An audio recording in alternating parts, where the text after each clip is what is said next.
Hello and welcome to my video where I'll be comparing a classic pop culture movie with the classic piece of literature that it was based on.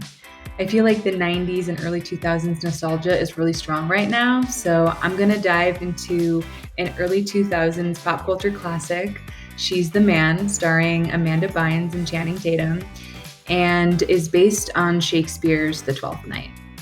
The Twelfth Night was written by William Shakespeare in 1601 and was first performed in 1602. It opens with a shipwreck where we see the main character Viola has been separated from her twin brother Sebastian. He's still considered to be lost at sea, and she's making her way to the fictional city of Illyria, where she's found out from the ship's captain that the lady there, Olivia, is not taking any visitors, so she kind of makes a plan to disguise herself as a man so that she can be accepted into the Duke Orsino's court.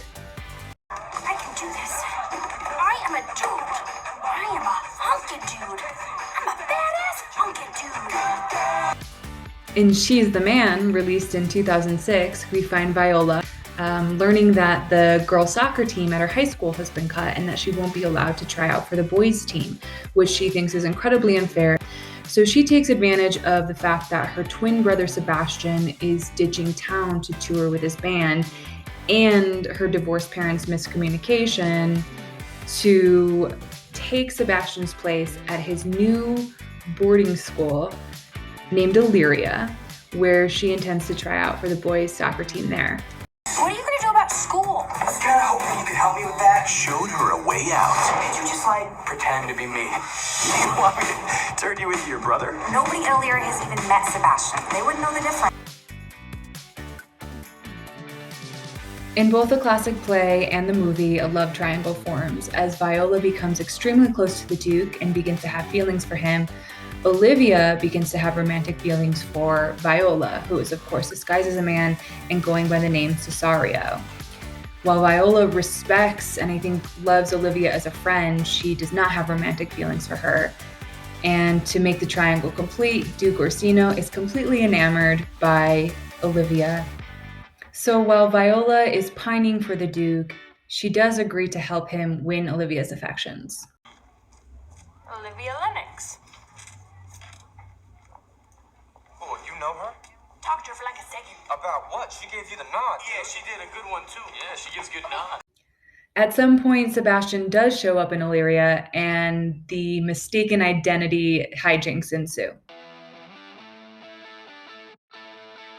Speaking to the differences between the play and the movie, I think the movie definitely focuses on the major plot point of the love triangle and the internal conflict that Viola feels, and discludes some of the subplots that were written into the original play. Because of that, we lose some prominent characters, but I think the movie does a good job of subtly making nods to them. For example, Olivia's friend in the movie is named Maria. There's a character named Malcolm Festes who has a tarantula named Malvolio.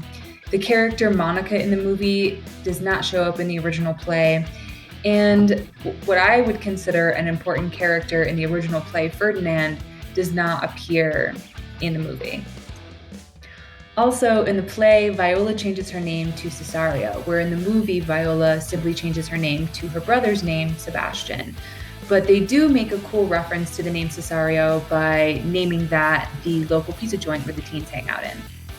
The last difference I'll speak to is the reason why Viola decided to disguise herself as a man. Very different from the play to the movie. In the play, it's said that Viola wanted to enter Duke Orsino's court, but it's never really questioned why she went straight to that instead of entering the court as a lady and explaining her circumstances. And I think that there's a lot of modern interpreters out there who are kind of decoding Shakespeare and finding queer elements that come up throughout his sonnets and his plays. And I don't think that it's incredibly far-fetched to say that perhaps Viola is a genderqueer character, where a shipwreck, a new city, and losing the person who's closest to you might inspire starting a new chapter. And that's it. Thanks so much for watching my video comparing She's a Man with the Twelfth Night. Bye!